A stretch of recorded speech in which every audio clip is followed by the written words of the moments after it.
कि जो आदमी सासरे ज्यादा जाया करता था उसको गांव में बड़ा अजीब सी दृष्टि से देखते, यार सासरे बैठा रहता है यार, घर से पुराने कपड़े पहन के निकलते, आगे के खेत में जाके नए कपड़े पहनते, रसोई तक चला जाता है, मम्मी जी करता पीछे घूमता है। आगे कर, मैं किस बात का। गांव के अंदर तो ये नॉर्मली ये तो बारात वाला सीन है कि बारात जब गई तब गई। गांव में मेरी ये देखी हुई है कि रात को फेरे हो गए है ना, तो रात को जब फेरे होते हैं ना, तब दूल्हे के अलावा और किसी को घर के अंदर नहीं घुसने देते। अब तो जाके फिर भी गांव वाले थोड़े से इस मामले में ठीक हो गए। पहले तो यूं प्लानिंग करके रखते थे कि दूल्हे के साथ जो दोस्त आएंगे उनको कैसे कूटना है, कहाँ ले जाके कूटना है ना, कौन सी बाड़ की साइड में ले जाके कूटेंगे, कौन से घर के पीछे ले जाके कूटेंगे, पूरा वेल प्लान हुआ करता था। जिसने ज्यादा अच्छे कपड़े पहन रखे उसको कूटना है, जो ज्यादा गोरा चिट्टा सा आ रखा हो उसको कूटना है, वो इंसर्टिंग करके आ रखा हो उसको कूटना है। तो उनका पूरा प्लान होता। तो लड़की के दो चार भाइयों की ड्यूटी यही थी कि तुम बरातियों में टूट के पड़ना, कूट काट लेना उनको। और कई गांव की तो विशेषता है, वो गांव बड़े गर्व के साथ आज भी कहते हैं हमारे गांव में आई हुई एक भी बारात बिना मार खाए नहीं गई। हमारे गांव में तो बारात मार खा के जाएगी। तो दूल्हे दूल्हे को देख, दूल्हा जब फेरों के अंदर जाने लगता, केवल दूल्हा, किसी को नहीं जाने देंगे हम दूल्हे के साथ।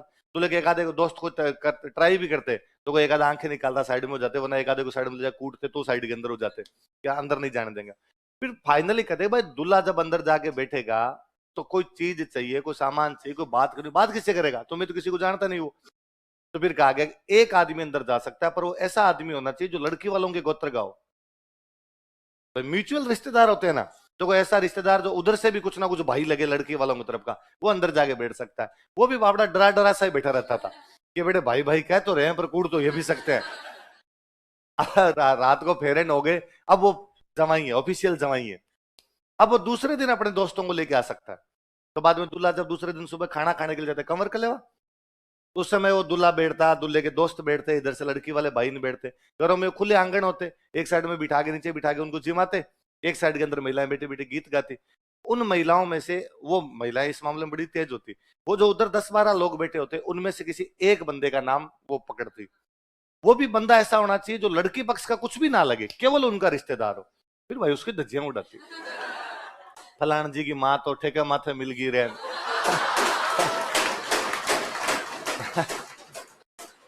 फलान जी की माँ तो होटल वाली लगा हुआ रे। गांव में पहले लिपस्टिक लगाना बहुत बुरा माना जाता था। लिपस्टिक लगाने को तो एकदम ही अच्छा नहीं मानते थे, अरे ये कैसे लगाए जा सकते हैं। पर वो धीरे धीरे वो चीजें भी कम हो गई, तो अब तो पहले ही चले जाते हैं, आंगन में भी जाने देते हैं, ठीक है फेरों के अंदर भी जाके बैठ जाओ। अब तो मुझे नहीं लगता गाते होंगे, गाते हैं क्या आप भी, गाते हैं? अच्छा चलो फिर ठीक है, परंपरा रहनी चाहिए जी, ऐसी गालियां दो चार तो पड़नी ही चाहिए। आगे लिखो पावना। पावना दामाद, दामाद जब ससुराल आता उस समय जो गीत गाए जाते हैं उनको क्या कहते हैं, ये भी पहले गाते होंगे जी, जब कोई दामाद 5-7 साल में एक बार ससुराल जाता था। मतलब पहले दुनिया का सबसे निकृष्टतम काम ये माना जाता था सासरा जाना, कि जो आदमी सासरे में ज्यादा जाया करता था उसको गांव में बड़ा अजीब सी दृष्टि से देखते, यार सासरे बैठा रहता है यार, घर जवाई बन जा बाद में। तो यदि किसी आदमी को ससुराल जाना भी होता वो बेचारा बताता नहीं था, घर से पुराने कपड़े पहन के निकलते, आगे के खेत में जाके नए कपड़े पहनते, फिर आगे रवाना हुआ करते कि नहीं भाई रे, ऐसे यहाँ से निकलेंगे तो हर आता जाता पूछेगा और सासरे है। बंदे को जवाब देने भारी पड़ जाते। तो पहले 5-7-10 साल में कोई एक बार ससुराल जाया करते थे, उसमें भी सासरे वाले थोड़े नोरे निकालते, प्लीज एक बार तो आओ ना, तो ब्याह में भी नहीं आए थे, उसमें भी नहीं आए थे, इस बार इस ब्याह में तो पक्का पक्का आना पड़ेगा। भाई कोई ससुराल में शादियां होती उनमें जाते नहीं, तो उसमें भाई लड़की को भेज देते, ससुर चले जाते, जेठ चले जाते, देवर चले जाते, वो बंदा नहीं, पति नहीं जाएगा वो, उसको ससुराल में यूं बड़ा अजीब सा फील होता है, घर वाले दूसरे चले जाएंगे, फिर एक आधे में उसको बुलाते भाई आओ। और फिर जब दामाद जाता भी था तो अपने साथ में 10-15 किलो तो बाहर लेके जाता था, किरचेर सुपारीन खोपरेन पतासेन नारियलन किरचे वो बीड़ीन सिगरेटन, भगवान जाने क्या क्या बांटने पड़ते वहां जाके, तो पूरी प्लानिंग के साथ जाते। उस समय जब कभी दामाद जाता तो गांव की सारी महिलाएं इकट्ठी होती, उसके सम्मान में जो गीत गाती, गीत कौन से, और वो भी एकदम पूरे एटीट्यूड के साथ रहता, बोलता बोलता नहीं, चुपचाप, चुपचाप ही बैठा, जितना पूछा जाए उतने जवाब दिए जाए, बाकी अपनी तरफ से कुछ भी पूछा ना जाए, तो ये धोख वोक नहीं दी जाए। ये परंपरा अब है कि दूल्हा वहां जवाई गया हुआ तो सबको जा जाके यूं धोख दे रहा है, ना ना जवाई किस बात की धोख दे, भगवान है। ये मैंने दो आजकल नई नई सीखी है, वो नहीं देखी है। कि भाई एक तो वो दामाद जाके सबके धोख दे रहा है, एक लड़कियां चरण स्पर्श करती है। लड़कियां कब चरण स्पर्श करती है? मैंने कभी नहीं देखा था बचपन के अंदर की लड़कियों को पैर छूना पाप मानते थे।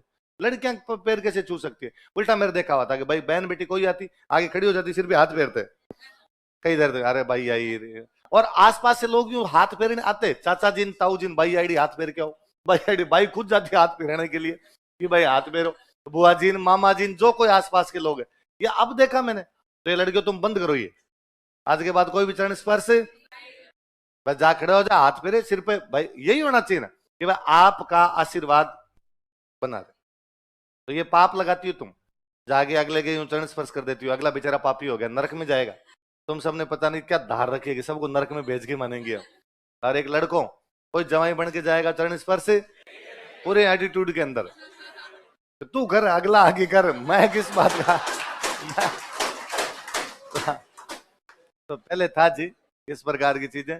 अब तो दामाद हर तीसरे दिन जाके खड़ा हो जाता है ना, रसोई तक चला जाता है, मम्मी जी करता पीछे घूमता है सासू मम्मी जी कैसे हुई, सासू सासू है और वहां उसके पीछे पीछे घूम रहा है। तो मुझे लगता है सासू बापड़ी तंग होती होगी 5-7 दिन में, सासू को मटर छोड़ ले, क्यों खड़ा है यहाँ पे। तो जो लड़कों ने बेइज्जती करवाई है जवाई पक्ष की, और ना अपनी पिछली पीढ़ी के अंदर देखो, फूफा जी ने अभी तक 1-2 बार यूं दाल नहीं फेंके, तब तक क्या पता चले घर पे फूफा जी आए, इतनी गर्म ला के दिन, मैं कोई गर्म खाता हूँ, रात की लिया ठंडी लेके आ गए। अरे कैसी खाओगे ये तो बताओ।